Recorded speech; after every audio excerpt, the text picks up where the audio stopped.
"We're using your mother-in-law's savings for this trip," Carol announced, her tone oddly casual. "It'll eventually become Tyler's inheritance anyway, so it's fine, right?" she added, as if to justify their actions. My brother and his wife had rushed over immediately after my mother passed away, not to offer condolences, but to seize her bank book and withdraw her savings before I could even submit her death certificate to the government office. "You used Mom's money, huh?" I managed to ask, trying to suppress my anger. Carol's response was shockingly nonchalant. "Yeah, we spent about $10,000 on the trip." Oh. The audacity of my brother and his wife, conspiring to use my mother's money without permission, made me furious for a moment. But then I remembered something. These people didn't know. I couldn't help but laugh. "My condolences," I said, barely holding back my laughter. Carol looked puzzled by my sudden outburst. "What's wrong with you? Did the shock of us using the money make you go crazy?" Of course, I wasn't going crazy. I just couldn't help but laugh when I imagined the surprised faces of my brother and his wife when they found out the truth and faced their miserable fate. Their carefree days were probably numbered. I am Samantha, a very ordinary office worker raised by kind parents. My parents were always good-natured, constantly thinking about what they could do for others. Their kindness sometimes led them to being deceived or burdened with unfair responsibilities, but I admired them nonetheless. However, my brother Tyler had a completely different personality. He was always calculating what was beneficial for him and acted accordingly. To him, our parents, who would go out of their way to help others, were incomprehensible. As Tyler grew up, his rebellion against our parents intensified. In high school, he began to demand more money from them, saying, "If you can afford to do something for others, you can give me more allowance." Despite accepting Tyler's personality, our parents never changed their beliefs.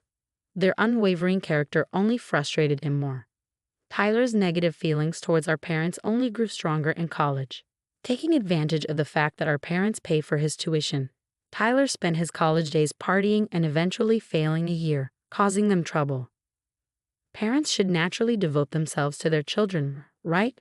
Or can you only be kind to others but not your own family? Tyler would argue, justifying his selfish behavior. After graduating college, Tyler moved out and started living on his own. Although he left home without notice, he complained. Living a decent life on his first paycheck seemed impossible for Tyler. He kept returning to our parents' house for living expenses before heading back to his own place. Concerned about him, our parents kept giving him money whenever he asked. When I finally got a job, I decided to support our parents financially in place of Tyler. "Samantha, it's your hard-earned money, so you can use it however you like," my parents said. Despite their words, I continued to give them money, treating it as their grocery expenses. This routine continued for several years. Tyler, who only showed up to ask for money, unexpectedly invited me and our parents to a restaurant to talk. When we arrived, a beautiful woman was sitting next to Tyler.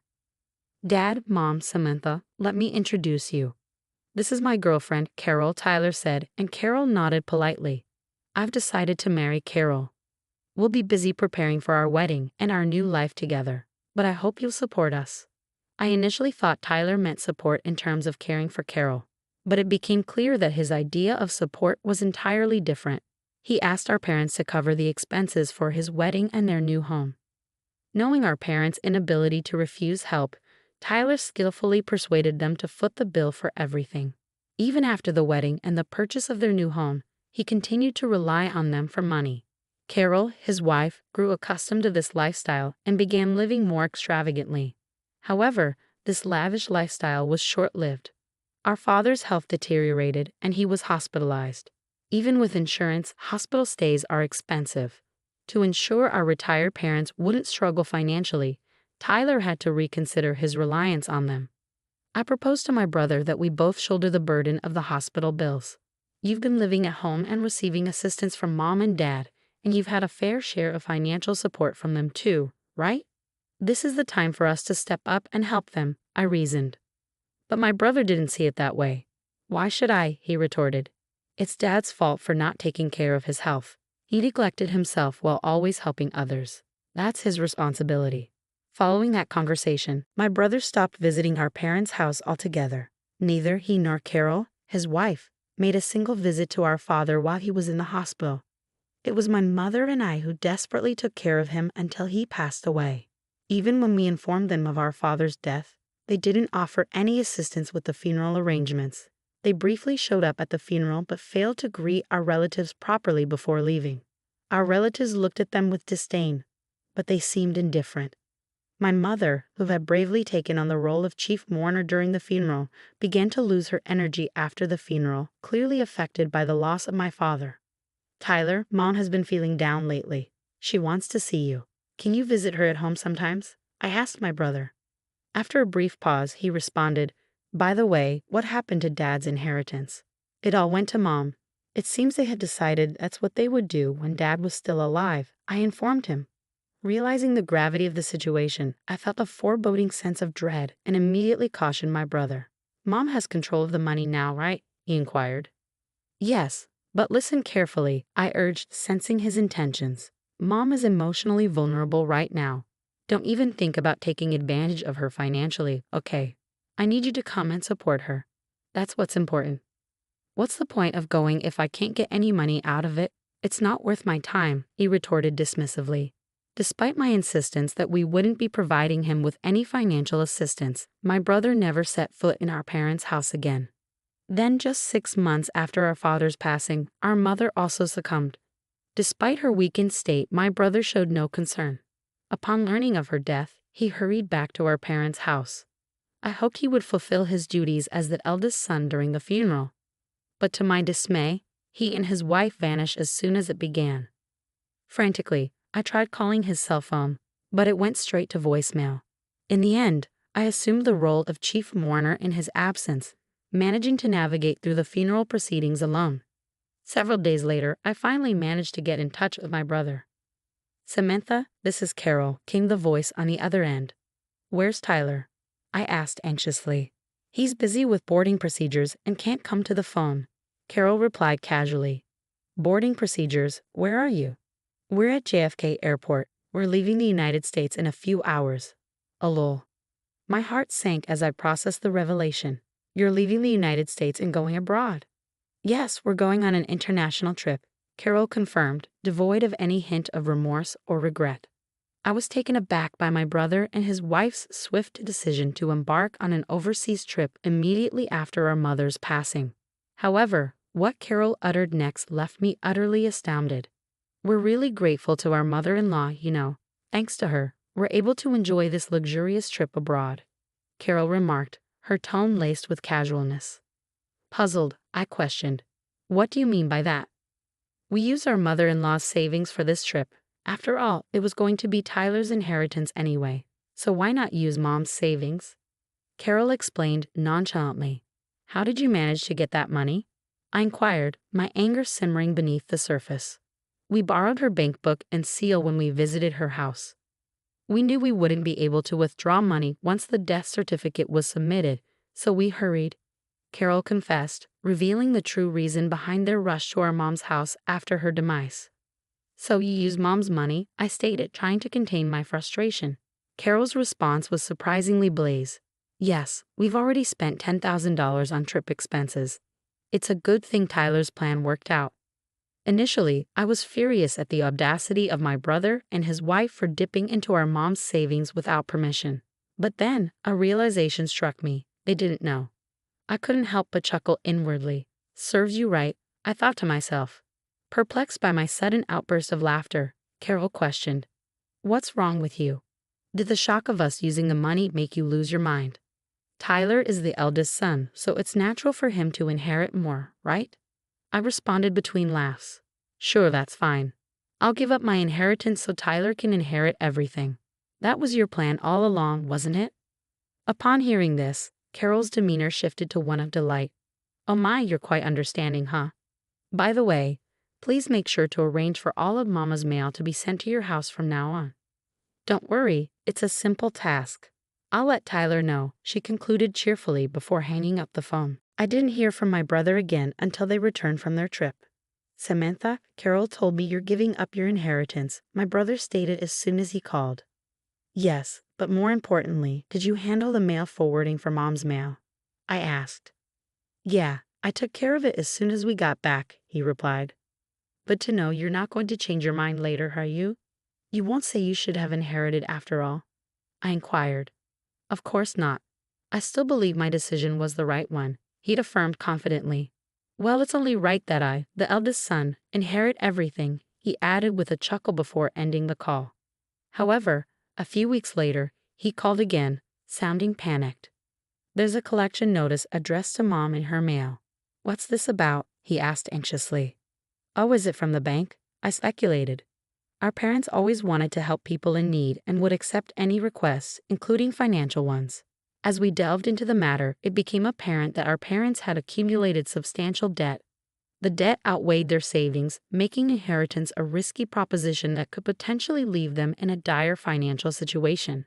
Did you know about this? My brother accused, his voice rising. You knew Mom had debt, right?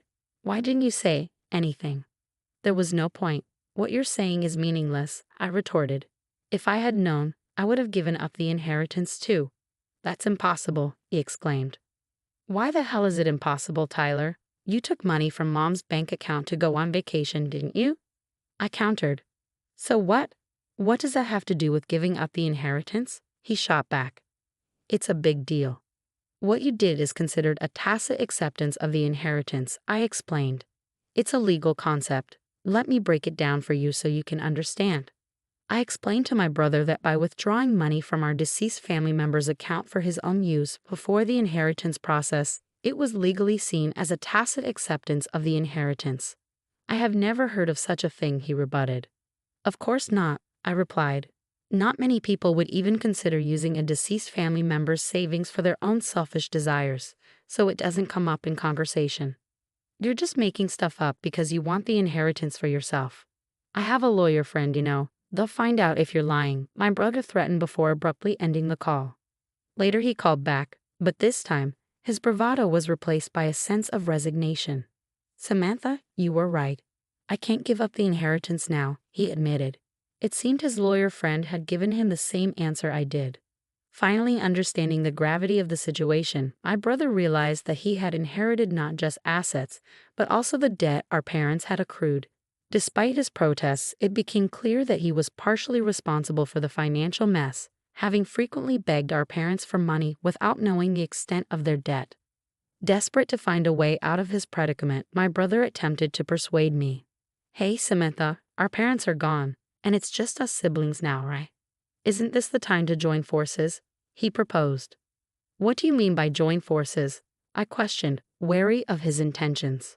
I think we should work together to pay back our parents' debt. Now's the time to show our filial piety, my brother proposed, his tone almost pleading. I sighed heavily at his selfish suggestion, which felt like too little, too late. What are you talking about? When Dad was in the hospital, I suggested we should help our parents together, but you pushed me away, I reminded him. I was busy at the time, he defended himself. Regardless of how busy you were, you didn't visit Dad in the hospital even once, and you didn't support our grieving mother afterward. I don't want to hear the words filial piety from someone like you ever again, I retorted, feeling a surge of frustration. With nothing left to say, I left my brother hanging. Have you ever done anything for someone else, Tyler?